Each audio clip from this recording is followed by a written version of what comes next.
우리가 한 해 동안 하나님 앞에 헌신한다고 하는 의미가 뭘까?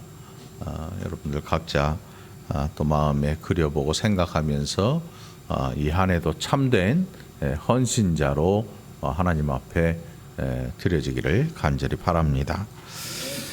신년 감사는 아는데 전교인이 헌신하는 건 우리가 잘 알질 못해요. 전교인이 헌신한다. 그래서 우리가 헌신한다고 하는 그것은 우리의 모든 것을 드린다. 몸을 드리니까 모든 것을 드리는 거죠. 그래서 그 모든 것을 드린다고 하는 것은 하나님 앞에서 섬김을 통해서 하나님 앞에 영광을 돌리는 일이고, 그 일을 통해서 내가 연약해지고 손해보고 뭐 이런 일이 아니고, 그 일을 통해서 오히려 더 큰 은혜를 받아 누린다는 그런 의미도 들어 있습니다.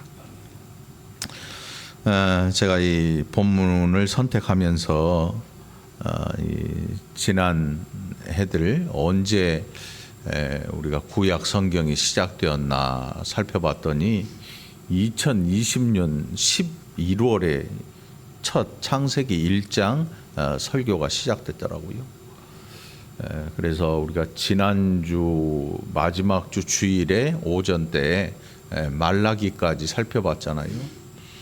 그러니까 그 세월이 한 3년이 걸렸어요. 창세기부터 말라기까지 아주 꼼꼼하게 살펴본 건 아닌데, 그 본문을 그 중에서 택해서 설교를 하고 했던 게 3년이 걸렸더라고. 신약도 거의 마찬가지겠지요. 신약을 아직도 안 끝나고 오후 예배 또 수요 예배 금요 기도회에 계속되고 있는데, 오늘 마태복음의 이 말씀을 통해서 우리가 이제 이 새해 2024년을 시작하려고 하는데, 아마도 신약이 끝나는 것도 한 3년 걸리겠죠. 요한계시록까지를 쭉 살펴보려면 3년여의 시간이 걸릴 거예요. 사실 해가 바뀐다고 하는 거는 우리 인생이 달라지는 게 별로 없어요. 또 해가 바뀌어서 나이를 한 살 더 먹는다. 그거는 행정기관에서 또 필요한 것이고, 사실 우리 개인으로 보면 작년하고 올해하고 별로 그렇게 얼굴이 달라진 게 없어요. 뭐 2023년에 없던 주름이 24년 오늘 됐다고 생기는 게 아니란 말이지요. 어제 붙어있던 살이 올해 1kg 떨어져 나가버리는 것도 아니고, 그랬으면 얼마나 좋겠습니까? 사실 우리 인생에는 날짜가 바뀌거나 뭐 해가 바뀌거나 이런 것들이 우리 인생에 그렇게 큰 의미를 두지 않습니다. 그러면 뭐가 우리 인생에 큰 의미를 두느냐? 어떻게 사느냐의 문제가 중요한 거지요. 작년에 뭘 가졌냐, 올해는 뭘 갖고 싶으냐, 이게 문제가 아니고, 작년에 어떻게 살았느냐의 문제가 지금 이 시간에도 우리의 인생이 얼마나 귀하게 여겨지고 있느냐, 얼마나 또 가치 있는 삶을 실현하고 있느냐의 문제가 되는 거예요. 그러니까 여러분, 뭔가를 가지기 위해서 죽을 힘을 다해서 달리지 말고, 우리 스스로의 가치가 귀해지기를 위해서 여러분 하나님 앞에 헌신하시길 바랍니다. 이 세상에서 가장 귀하고 가치 있는 일, 또 우리의 인생이 높아지는 존귀성을 가질 수 있는 일이 무언가를 늘 기억하시고 그 일에 헌신하고 또 열심히 노력하게 되기를 간절히 바랍니다. 오늘 마태복음에 보니까 마태복음 1장의 내용인데 이름들이 계속 기록되고 있습니다. 그걸 가만히 살펴보니까 1장 1절에서 말을 하고 시작해요. 이게 무슨 이름인가 하면 아브라함과 다윗의 자손 예수 그리스도의 계보다. 우리나라 말로 하면 족보예요, 족보. 여러분들 요즘은 이제 족보가 거의 없지요. 뭐 족보 꺼내놓고 보여주는 사람 없잖아요. 근데 이 불과 한 몇십 년 전, 아니 100년 전에는 이 족보라는 게 얼마나 중요했냐면 이 반상의 이것이 무너지면서 양반과 상놈들 아니면 양반과 평민들의 이 관계가 무너져 내려요. 이제 이 왕이 존재했던 그 시대가 지나면서 이게 다 없어진 거예요. 양반이나 뭐 이런 게 없어져요. 그런데 그때만 해도 족보라는 게 남아 있어요. 그 가치에 대해서 사람들이 생각하면서 야, 우리는 이런 조상들이 있었다는 걸 자랑하려고 족보를 탁 꺼내 보이기도 하고, 요즘은 그게 없잖아요. 그 당시만 해도. 그래서 돈을 많이 벌어서 이 집안을 일으킨 사람들이 이렇게 뒤를 돌아보고 조상들을 보니까 도대체 변변한 사람이 없는 거야.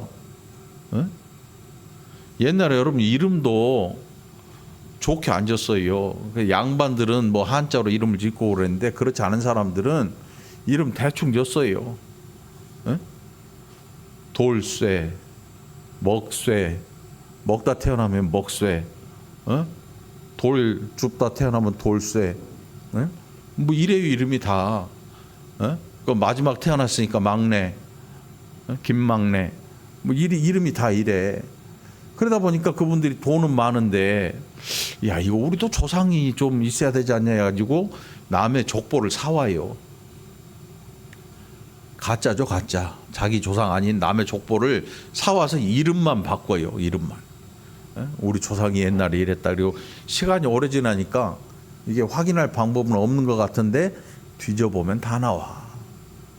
그런데 오늘 여기에 기록된 마태복음에 기록된 이것은 우리가 보면 좀 이상해요. 아니 그래도 이 하나님이라고 하는 그분이 이 땅에 오셨는데 족보를 살펴보니까 이게 완전 이게 형편없어. 형편없어. 여러분들 이 그리스도의 계보라 이렇게 적힌 이제 성경이 시작되고 있는데 이 계보를 읽어보면요 기가 막힙니다. 기가 막혀요. 이거 얼만큼 기가 막히냐면 멀쩡한 사람이 별로 없어요. 멀쩡한 사람이 없어. 그것도 그럴 것이 오늘 이제 1장 2절까지는 그래도 우리가 아는 사람 나오지요. 아브라함이 이삭을 낳았어요.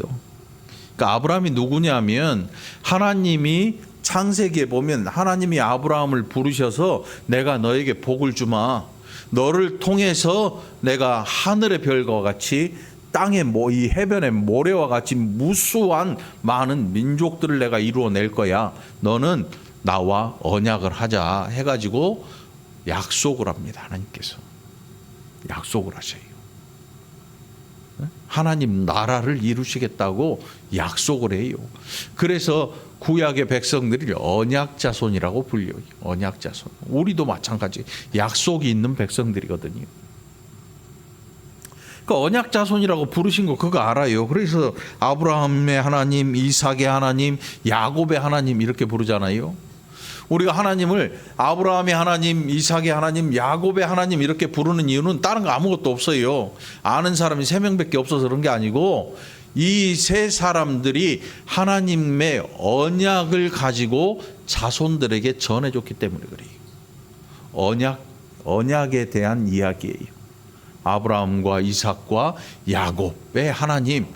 이 무슨 뜻이냐면 언약했던 그 아브라함과 이삭과 야곱 그 대가 이 하나님과의 언약이 흘러내려간 거라는 사실을 이야기할 때 이 세 사람의 이름이 거론되는 것이요. 자, 그렇게 이 세 사람의 이름이 거론되고 있는데 3절부터 좀 이상해져요. 3절부터 유다는 우리가 알아요. 야곱의 12 아들 가운데 셋째 아들이 셋째 아들. 루벤, 시몬, 레위, 유다 넷째 아들이네. 이 넷째 아들인데 이 넷째 아들의 이름이 나오면서 다말이라는 한 여인의 이름이 나옵니다. 다말. 이 다말이 누구냐면 유다의 며느리예요, 여러분. 유다의 부인이 아니고 유다의 며느리야. 며느리가 시아버지의 씨를 통해서 이 자손을 낳은 거예요. 고장님 채소리 나오죠? 아니 무슨 이런 놈의 족보가 다 했냐고. 이 기가 막힌 족보잖아요. 생각을 해봐요. 그러니까 우리나라에 복음이 들어왔을 때 이 신약 성경을 본 이 양반네들이 이 복음을 귀하게 여겼을 것 같아요. 복음이 왜 천대받고 복음이 왜 그렇게 무시당해야 했는지 이유가 신약 성경에 바로 나와버려요. 아니 무슨 족보가 이래. 시아버지의 아이를 며느리가 낳아? 그때 그럴 수 있었어요. 다말이 이 시아버지가 다시 그 아들 중에서 한 명을 주어서 대를 후사를 이어가게 해야 되는데 관심 높고 그러니까 마치 이 몸을 파는 이 창기처럼 자기 얼굴을 감추고 있다가 유다가 오자 그 시아버지한테 자기의 몸을 맡기고 아이를 가지게 된 거예요. 기업을 이으려고 했던 다말의 일이었어요. 다말이 계획한 일이었어요. 유다는 그것을 알지 못하고 나중에 다말이 임신했다는 소식을 듣고 노발대발해요. 도대체 내가 남편을 이 내 아들 중에서 준 적이 없는데 누구의 자식을 잉태했단 말이냐. 그 율법에 의해서 당장 잡아 죽이라고 그랬거든요. 근데 다말이 그때 유다의 지팡이에 걸려있던 주머니 하나를 꺼내면서 갖다가 이거 아버지한테 보여주면 알 거요. 당신 이 주인이 이 아이들의 아버지요. 나중에 보니까 유다가 자기가 아버지라는 걸 알게 돼요. 자, 또 4절에 보니까 5절에 보니까 살몬은 라합에게서 보아스를 낳았다 그래요. 보아스를 낳았다. 그러니까 이미 족보의 시작에서부터 여러분 인생이라고 하는 여기에 자랑거리가 싹 없어져 버렸어요. 여러분 이 우리가 알고 있는 부처는 어디 출생이 붓다. 네? 이 뭐라 그래요? 이 그 부처가 처음 왕궁에서 출가하잖아요. 왕자였단 말이에요. 왕손. 그거는 조금 자부심을 가질만 할 것 같아요. 우리 부처는 왕 출신이야. 뭐 이런 말도 할 것 같아요. 그런데 이 기독교의 출발은 시작부터 난관에 봉착을 합니다. 우리 기독교는 옛날에 며느리가 시아버지의 애를 낳아가지고 그 후손에서 예수가 나왔어. 이게 진짜 여러분들의 족보 같으면 어디 가서 말도 못해요. 어디 가서 얘기하라 해서 나 부끄러워서. 정말 이런 집안이 어디 있어 세상에. 그런데 그 밑에 가는데 또 문제가 심각해져요. 이거 누가 나와요? 라합이 나와. 라합. 이 라합의 명함에 여러분 명함 찍잖아. 직장 들어가면 명함에 뭐라고 기록됐냐면 기생. 기생이 무슨 직업인지 아시죠? 기생. 아니 제가 한 게 아니고 성경에 나오잖아요. 이스라엘 백성들이 가나안 땅에 가려고 이제 그 코앞에 오면서 미리 정탐꾼들을 보내요. 정탐꾼을 보내. 정탐꾼 2명 보냈는데 라합이 그 정탐꾼한테 얘기를 하는 거예요. 정탐꾼들이 들켰어. 도망가야 되는데 라합한테 갔는데 라합이 야 너희 하나님 내가 상천하지의 하나님 홍해를 너희가 도망 나올 때 홍해를 가르시고 애굽의 그 군대의 손에서 너희를 건져내신 하나님이 아니더냐. 너희를 광야길에 인도하신 그 어마어마한 하나님이 하신 일들을 내가 다 들었어. 요렇게 말은 했는데 그 직업이 기생이라니까 여러분. 술집이야 술집. 술집에 술 따르고 술 팔고 이게 몸 안 팔았겠어요 그 당시에. 그러니까 이게 라합의 직업이 기생이에요 기생. 그런데 이 라합이 또 끼어들어오네.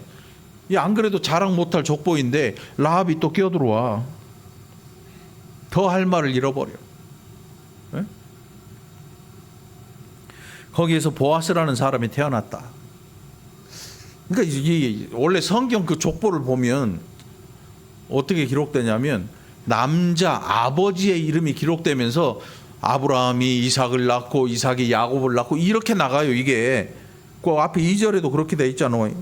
그 7절로부터도 그렇게 기록이 돼요. 솔로몬은 르호보암을 낳고 아버지가 아들을 낳고 이렇게 이 남자가 낳는다 이렇게 기록을 하고 있어요. 왜냐하면 남자의 씨가 아내에게 잉태되어서 낳아서 그의 후손이기 때문에 아마 성경이 이렇게 기록을 하고 있는 것 같은데, 유독 여자들이 들어있는 부분들은 이 여자들이 낳았다고 아주 이 정확하게 얘기를 해요. 그래서 이 보아스를 낳았는데 라합이라는 이 기생이 여기 살몬이라는 사람과 결혼해서 보아스를 낳았어요. 그런데 이 보아스라는 사람이 또 누구랑 결혼하냐면 누구라 그래요? 루색에서 오벳을 낳았다 그래요. 여기 또 할 말이 또 막히네. 이 룻이 누구냐면 룻의 시어머니가 룻의 그 시댁이 이스라엘에 가뭄이 들 때 집단 이 가족이 이민을 가요. 옆 나라로. 옆 나라로 이민을 가. 왜? 먹고 살기 힘들어. 가뭄이 들었으니까. 그래서 그 나라에 식량이 있는가 하고 갔다가 남편이 죽어버려요. 그러니까 아버지가 죽는 거죠. 한 가장이. 그리고 두 아들이 2명, 말론과 기론이라는 두 아들이 있었는데 죽어버려요. 거기 지방에 가서 모압 지방에 가서 2명의 며느리를 얻었는데 그 중에 한 명이 이 룻이야. 이방 여인이잖아요. 이방 여인. 그래서 시어머니가 이 두 며느리한테 이제 나는 소망이 없다. 내가 너희들한테 그때만 해도 형사 취수제가 있었거든요. 형이 죽으면 그 아우를 남편으로 대신 주는 거예요. 왜? 기업을 잇게 하려고. 근데 이제 자식이 더 이상 없고 이 시어머니가 새로 결혼해 가지고 자식을 낳기에는 나이도 너무 많아. 더 이상 뭐 꿈도 소망이 없어. 그래서 며느리 2명한테 돌아가라. 너희 2명 돌아가라. 이렇게 얘기했는데 한 명은 울면서 어머니 처음에는 못 간다 그랬어요. 어머니 안 돼요. 전 못 가요. 그러면서 아니야 넌 가야 돼. 그럼 안녕히 계세요. 가버리네. 그럼 안녕히 계세요. 한 명이 가버렸어. 근데 이 룻이라는 며느리는 계속 울면서 아니 저는 안 갈래요. 어머니 고향에 따라갈래요. 어머니가 믿는 하나님이 하나님 나도 믿을래요. 네? 어머니 고향에서 하나님 믿었다며 교회 다녔다며요. 나도 어머니 고향 가서 나도 교회 다닐래요 하고 쫓아온 게 이 룻이거든요. 이 룻이 와서 먹고 살기 힘드니까 보아스네 밭에서 이삭을 주어서 그 어머니를 공양하다가 만난 게 눈이 맞아가지고 연애한 게 보아스야. 그러니까 이 보아스 집이 또 부자였나 봐요. 굉장히 부자였다. 그 보아스를 만났는데 룻이 이방 여인에 한번 갔다 왔어. 그랬는데 보아스와 결혼을 해. 사실 그렇게 이 이스라엘 백성들이 우리 민족이라고 하는 우리나라는 어때요, 여러분? 단일 민족이라고 얘기하잖아요. 단일 민족. 이스라엘 사람들도 자기 그 민족들에 대한 자긍심이 대단했어요. 그래서 이방인들이 이스라엘 민족이 되려면 할례를 받아야 돼, 남자들이. 그 율법도 지켜야 되고. 근데 아무나 되는 게 아니야. 이스라엘 여자와 결혼한 남자들만. 이스라엘 남자들이 이방 여인과 결혼하면 이스라엘 백성 안에 들어올 수가 없어요. 왜냐하면 그 당시에 교육 담당인 엄마이기 때문에 엄마가 율법을 가르쳐서 아이를 기독교인으로 신앙인으로 키워야 되는데 이방 여인과 결혼하면 어떻게 되겠어요? 이방 우상들을 교육할 거 아니에요. 그래서 이스라엘 회중에 들어오지를 못해요. 그런데 이 룻이라는 여인은 이방 여인임에도 불구하고 이 보아스와 결혼해서 나중에 이 예수 그리스도의 계보에 들어있어요. 네? 그러니까 이 벌써 몇 명 나왔어요? 3명 나왔지요. 다말, 라합, 룻. 입을 막아버리네. 야, 이거 옷다 대고 기독교는 족보를 자랑도 못해. 입을 막아버려. 그리고 나서 또 문제가 발생해요. 그냥 시간 지났으니까 혹시 안 보고 잊어버리면 그만이겠지 했는데 룻에게서 오벳을 낳고 오벳은 이새를 낳고 이새는 다윗 왕을 낳으니라 그래요. 그런데 여기서 또 문제가 생겨요. 여러분, 다윗이라는 왕 좋은 왕이지요. 이스라엘 역사 중에 이 이스라엘 사람들한테 최고의 선지자가 누구냐라고 물으면 모세를 꼽아요. 모세. 그들에게 가장 위대한 선지자가 누구냐 물어보면 모세가 모세. 세모 아니고 모세. 모세 오경이 있잖아요. 창세기, 출애굽기, 레위기, 민수기, 신명기. 이 모세 오경을 기록한 모세를 최고의 선지자로 꼽아요. 그러면 이스라엘의 역사 중에 가장 위대한 왕이 누구냐 물으면 누구를 꼽을 것 같아? 제가 왜 물어보는 것 같아? 누구를 꼽을 것 같아요? 다윗이에요. 다윗. 다른 사람이 아니고 다윗 왕을 꼽아요. 최고의 왕, 가장 훌륭했던 왕. 그런데 오늘 성경에 기록한 거 보니까 좀 이상해. 다윗의 아내 다윗은 자기의 아내에게서 솔로몬을 낳았다 이렇게 기록해야 되는데 이게 또 우리를 팔짝 뛰게 해요. 뭐라 그래요?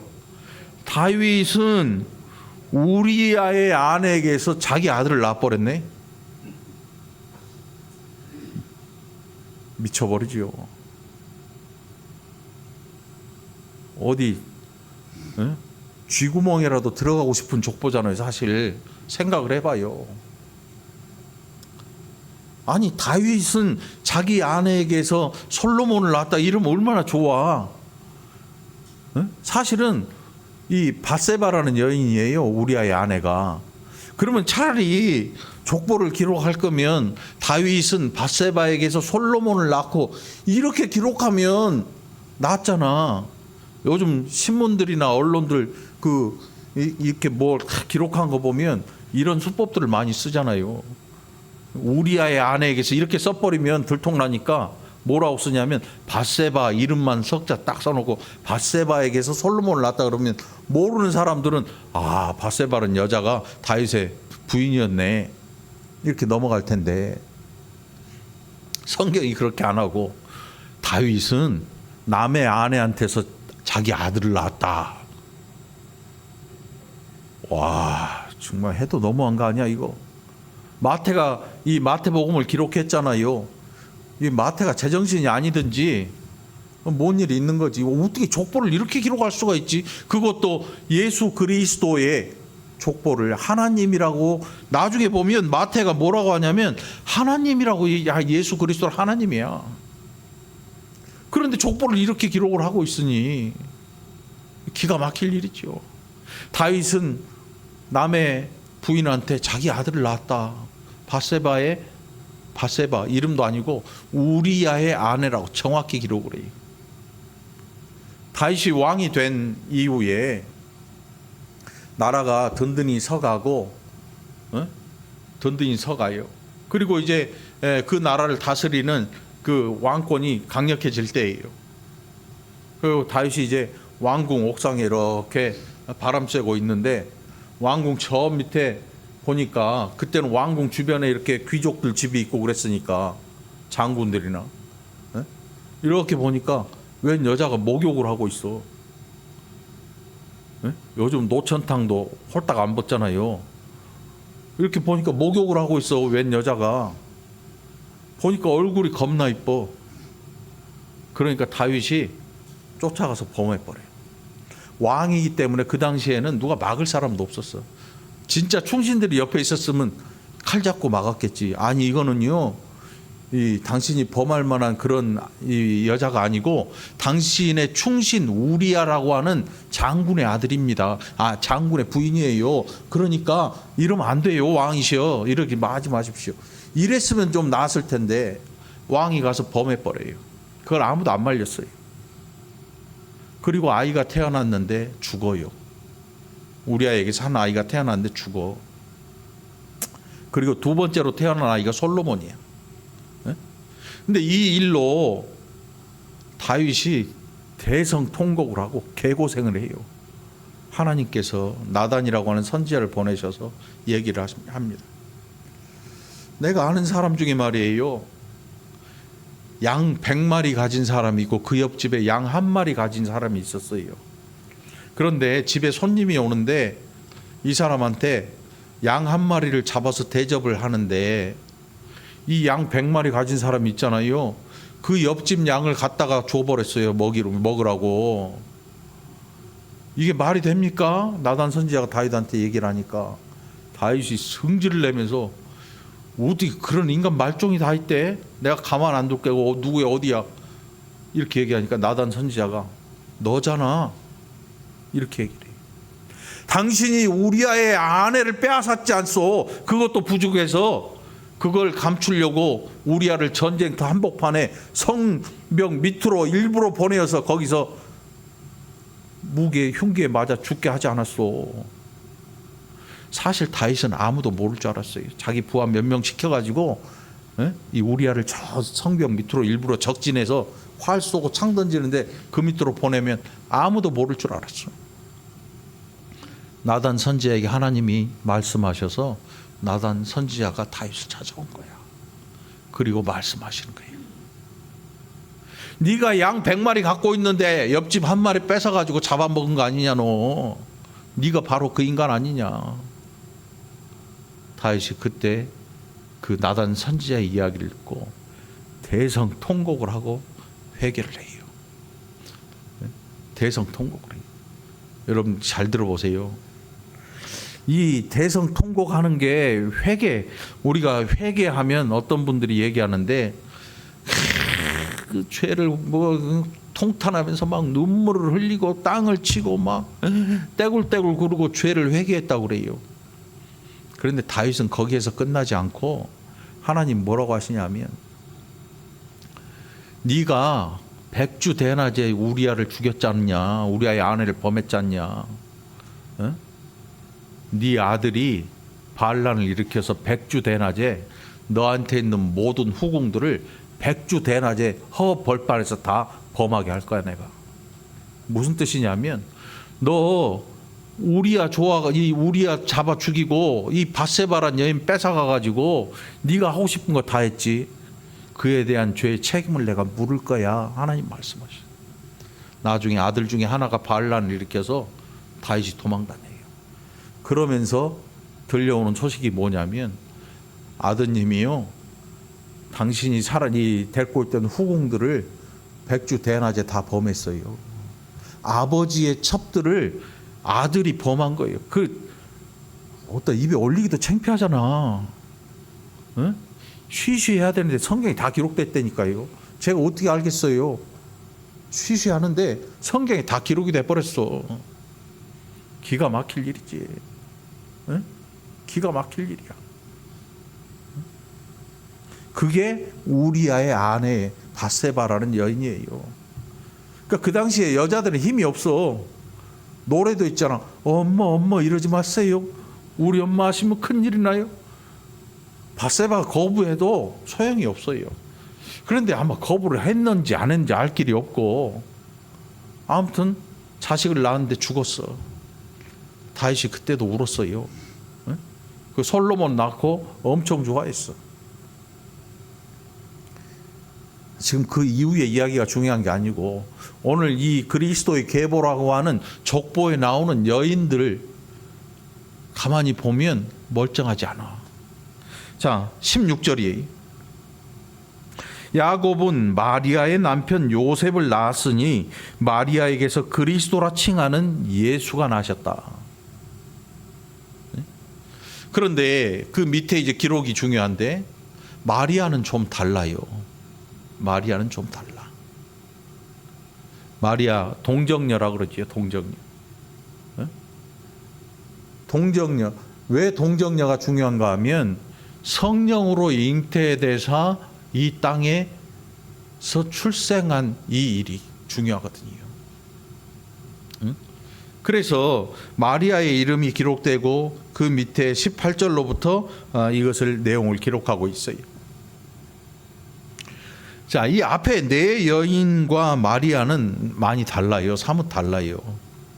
그런데 여러분, 인류의 계보라고 하는 이 족보라고 하는 게 어느 누가 봐도 개판 5분 전이에요. 다시 말해서 여러분, 제가 지금 뭐 잘못 오해하면요 위험하게 들릴 수 있어요. 그런데 잘 들어야 돼요. 졸면 안 된다니까. 괜히 졸아가지고 나중에 우리 목사님이 기독교 족보 개족보래. 형편없으니까 다니지 말래. 내가 언제 그랬냐고. 그래서 영상 찍고 있잖아. 잘 봐야 돼. 잘 들어야 돼 여러분.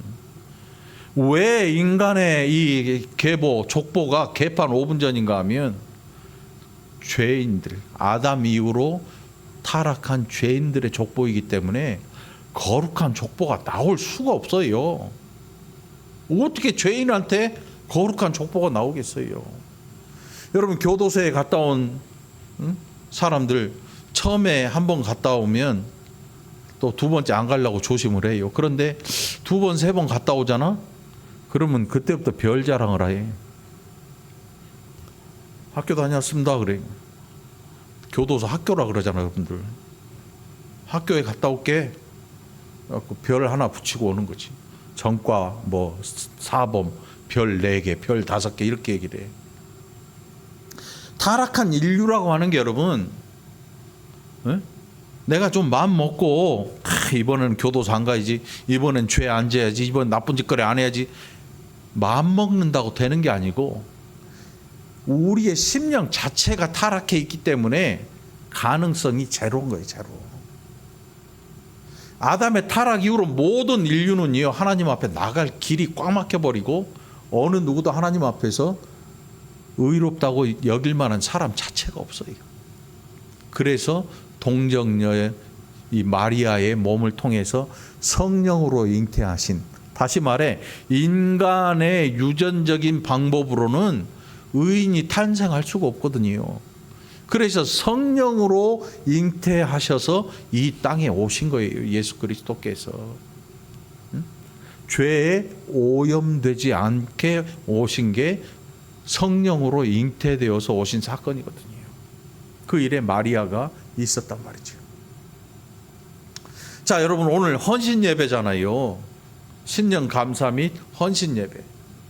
저는 오늘 설교 포인트가 뭐 신년 감사라기보다는 이 헌신에 있단 말이에요. 헌신에. 우리가 자칫 착각에 빠지면 어떤 생각하냐면 나는 모태신앙이야. 우리 집은 기독교 몇 대야. 근데 여러분 이 족보에 우리가 들어있다고 생각을 하면 기독교 뭐 신앙이 몇 대든 10대든 100대든 효과 없는 거 아시겠잖아요. 여러분. 이거 족보가 우리 족보라면 한번 생각을 해보세요. 네? 족보가 자랑하려고 써놓은 게 아니에요. 마태가 지금 족보 자랑하려고 써놓은 게 아니에요. 그럼 뭘 보여주려고?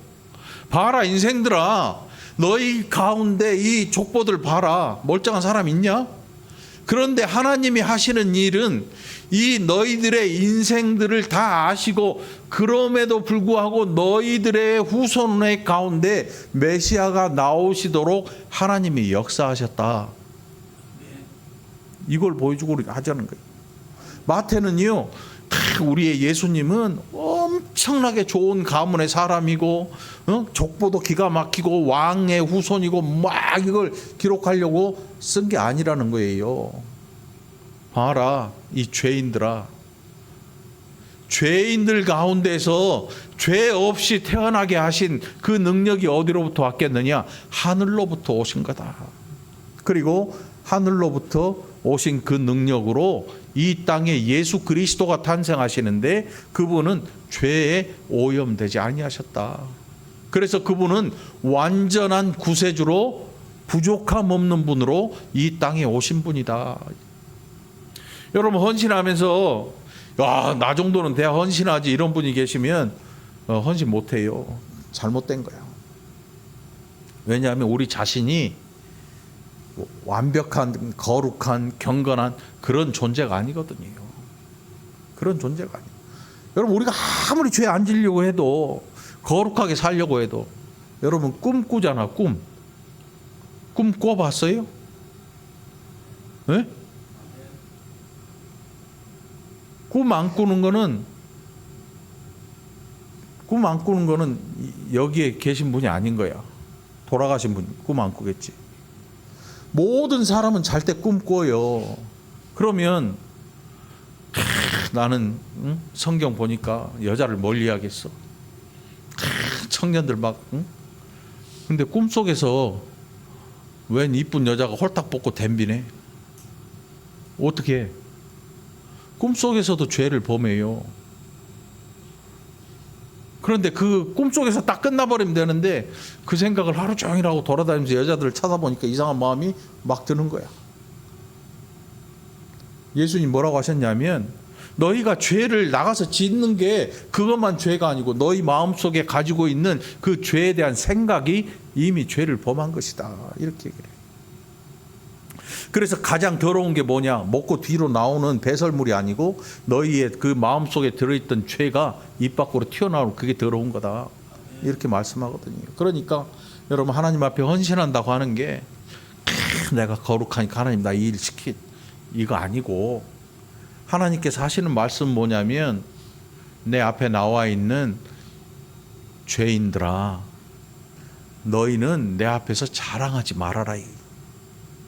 너희의 출신도 너희의 현재 위치도 내가 가지고 있는 관심은 네가 어떻게 내 앞에서 살아가는지에 대한 관심이지 네가 어떤 출신이냐 뭘 갖고 있느냐 뭘 배웠느냐 나는 거기에 티끌만한 관심도 없다예요.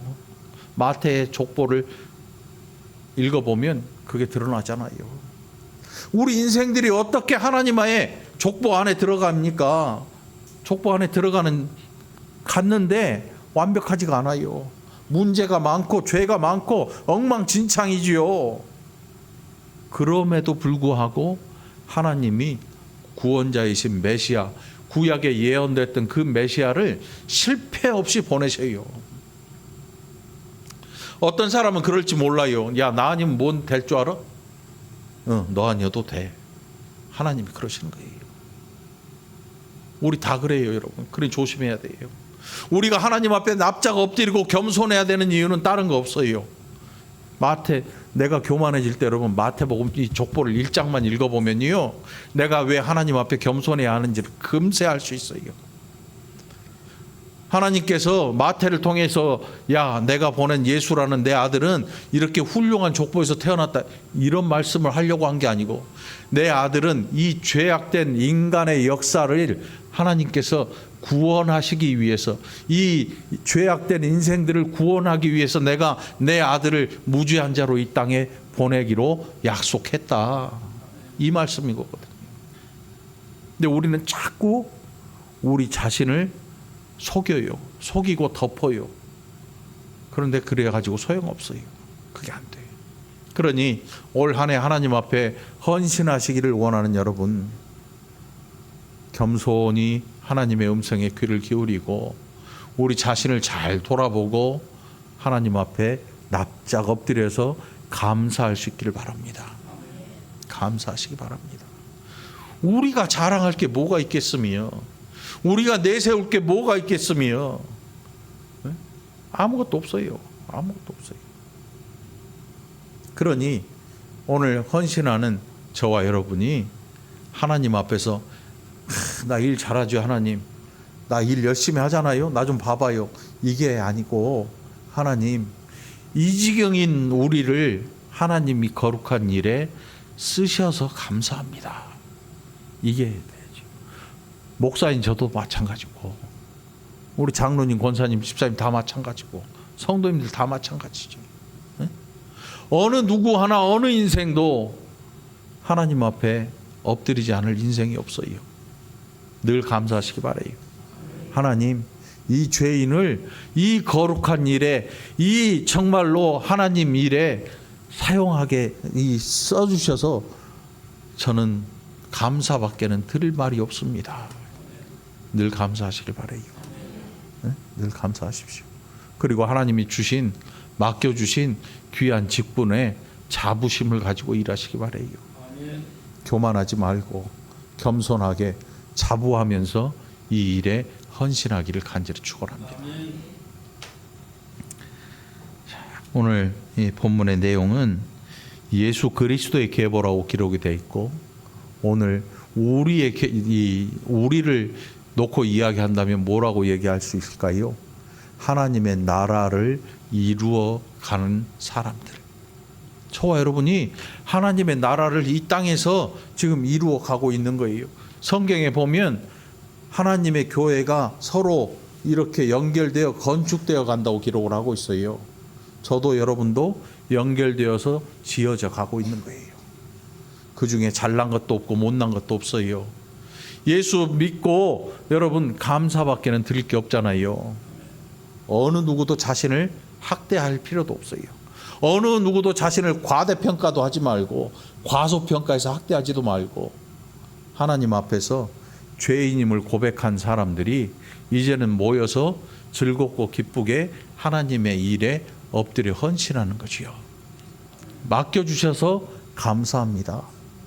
자격 없는 자에게 이런 은혜 주시니 감사합니다. 이 마음 가지고 우리 월곶 중앙교회 모든 성도들이 즐거운 마음으로 한 해 동안 마음껏 은혜를 받아 누리고 나누는 저와 여러분이 되기를 간절히 축원합니다. 네, 기도합시다. 하나님 아버지, 감사합니다. 우리가 얼마나 죄악된 존재들인지 하나님 너무나 잘 알고 계시는데, 때로는 교만하고 때로는 너무나 우리 자신이 낮아져서 천한 것처럼 여겨지고 하나님의 뜻 잘 알지 못하고 행했던 것이 얼마나 많은지, 이제 그리스도의 계보를 통하여 우리의 정신을 깨우시고 우리의 심령 깨워주심을 감사합니다. 올바로 헌신하는 자들 되게 하시고 늘 감사하지 않을 수 없는 우리가 되게 하여 주옵소서. 감사드리옵고 예수님 이름으로 간절히 기도합나이다. 아멘.